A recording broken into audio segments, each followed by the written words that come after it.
Les frères et sœurs du droit humain partagent la spiritualité. Le cœur appartient au premier symbole façonné par l'humanité. Figure universelle, il a revêtu, au fil des civilisations, des sens et des iconographies multiples. Il est d'abord utilisé comme repère pour mesurer la durée du temps qui passe. Le battement du cœur humain au repos a donné son rythme aux secondes, 60 battements par minute. Mais la représentation de cet organe vital a très tôt dépassé sa seule fonction physiologique. Le cœur est pensé et représenté comme un contenant qui conserve les actes et les paroles d'une vie entière dans de nombreuses civilisations antiques. Dans l'Égypte ancienne, lors de la momification, le cœur n'est pas retiré du corps. Il doit accompagner l'être dans l'au-delà, car il conserve la trace de sa vie vécue. Le hiéroglyphe du cœur prend la forme d'un petit vase. Vivre consiste à remplir ce vase. Mourir oblige à en présenter le contenu.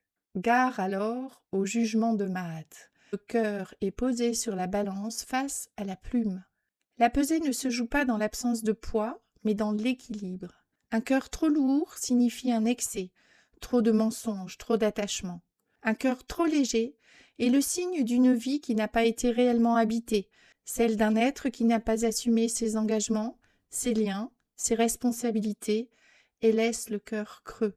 La plume de Mahat ne mesure pas la pureté morale, mais cet équilibre. Au XIIe siècle, on retrouve le cœur récipient dans la figure du Graal. Le récipient cède la place à la substance, qui est symbolisée d'abord par une pomme de pin, puis par une grenade ou une pomme rouge.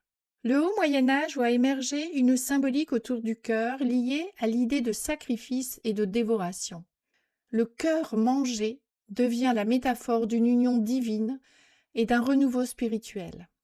Au XIVe siècle, le cœur-fruit est stylisé en forme de pointe de flèche inversée surmontée de 2 courbes, forme que nous connaissons tous.